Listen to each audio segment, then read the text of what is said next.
घर की औरत। कहते हैं ना, घर दीवारों से नहीं, उसके अंदर रहने वाले लोगों से बनता है। लेकिन क्या हो जब घर के लोग ऐसे हो? सारा दिन खाती रहती हो, सोती रहती हो, कोई काम नहीं है तुम्हारे पास। ऊपर से बहू के आ जाने के बाद तो तुम और निकम्मी हो गई हो। दिखावे के लिए हाथ में माला पकड़ ली है, बाकी कोई काम नहीं करती।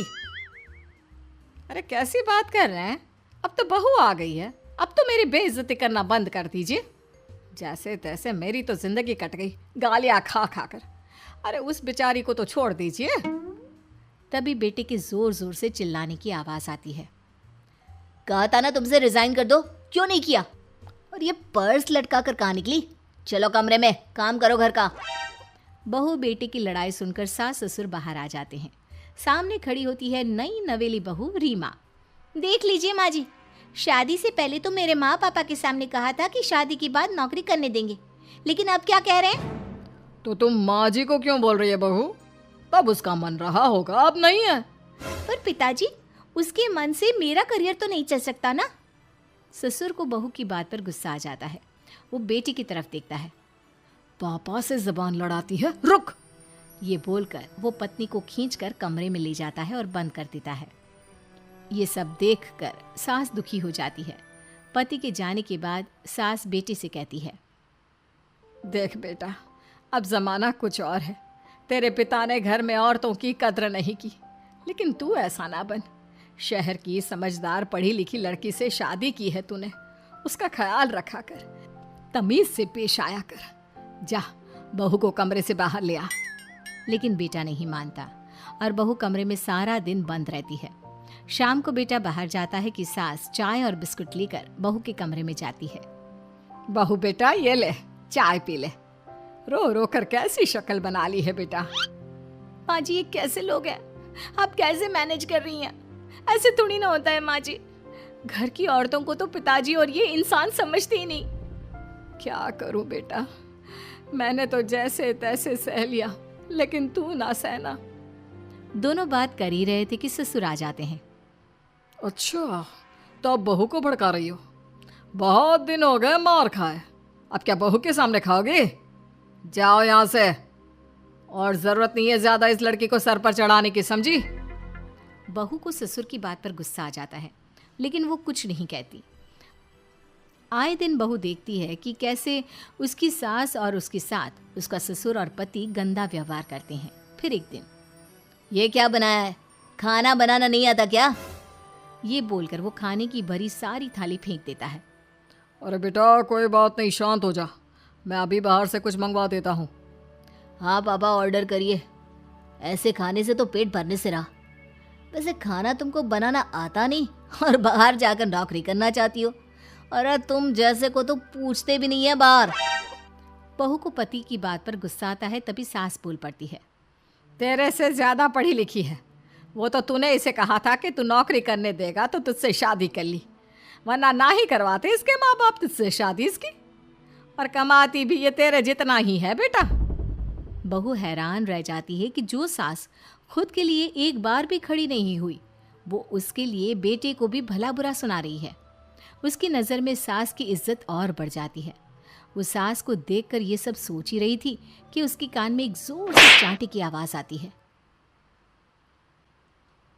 किसको किसको मार पड़ी? वो देख ही रही होती है कि उसकी नज़र जमीन पर बैठी सास पर पड़ती है। अभी तो धीरे से मारा, फिर जुबान खोली ना तो ऐसा मारूंगा कि कान के पर्दे फट जाएंगे। सास रो रही थी। बेटा और पति वहां से चले जाते हैं। पिताजी अच्छा किया माँ को जोर का चांटा लगाकर, आगे से जबान खोलने से पहले 4 बार सोचेंगी। बड़ी आई। दोनों हंसते हुए वहां से निकल जाते हैं। बहू सास को उठाती है और पानी देती है। मैंने ये दिन रोज देखे हैं बहू, लेकिन तू नहीं सहना। तू अपना जीवन अपने अनुसार जीना। शादी के वक्त मैंने तेरी माँ से बात करने की कोशिश की थी, उन्हें बताया था, लेकिन वो नहीं मानी। बहू सास को पकड़कर रोने लगती है। वो इसलिए नहीं मानी क्योंकि वो मेरी सगी माँ नहीं है। माँ जी, जिस तरह से आप मेरे लिए खड़ी हुई हैं ना, मेरी माँ भी नहीं हुई।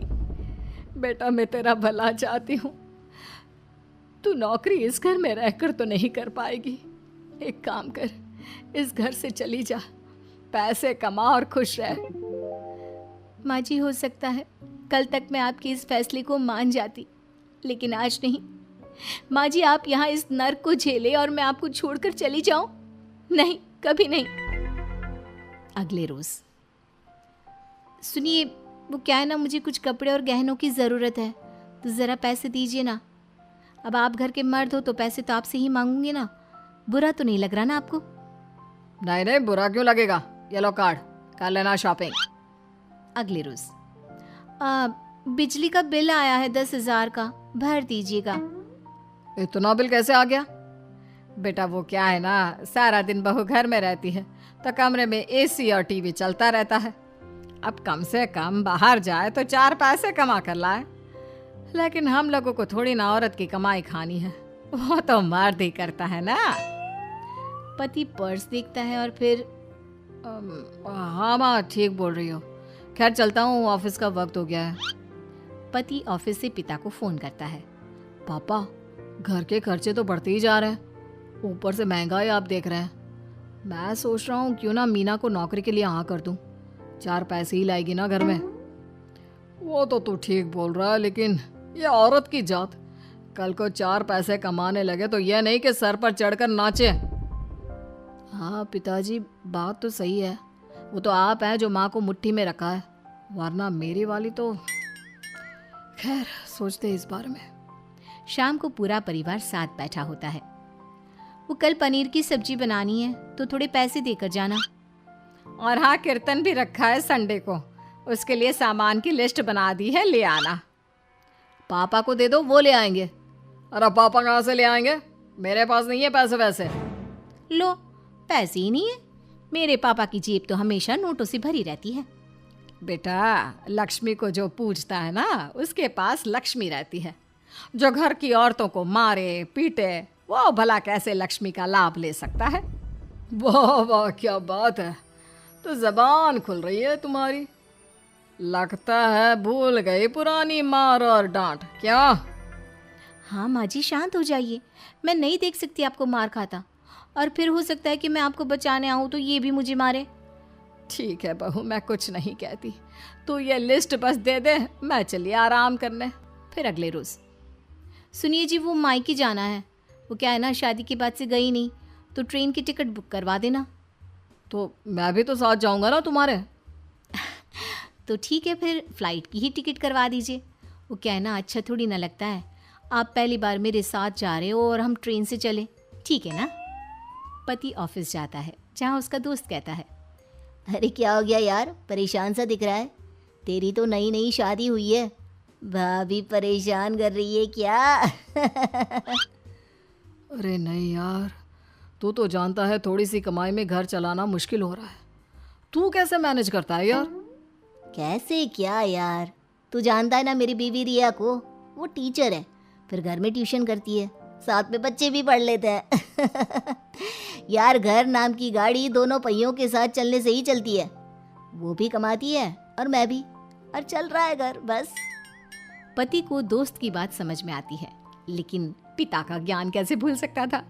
भाई, कल को सर पर चढ़कर नाचने लगी तो। शाम को घर आता है, जहाँ उसकी बुआ और उसका बेटा बैठे होते हैं। अरे आ गया लल्ला, कैसा थका थका सा लग रहा है, सब ठीक है ना? नमस्ते बुआ, कैसे आना हुआ? कैसा है रमेश? भाई को तो भाई की याद ही नहीं आती।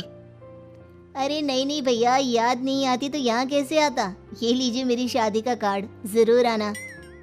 पति कार्ड खोलता है। डॉक्टर रश्मि? अरे वाह, तेरी होने वाली बीवी डॉक्टर है।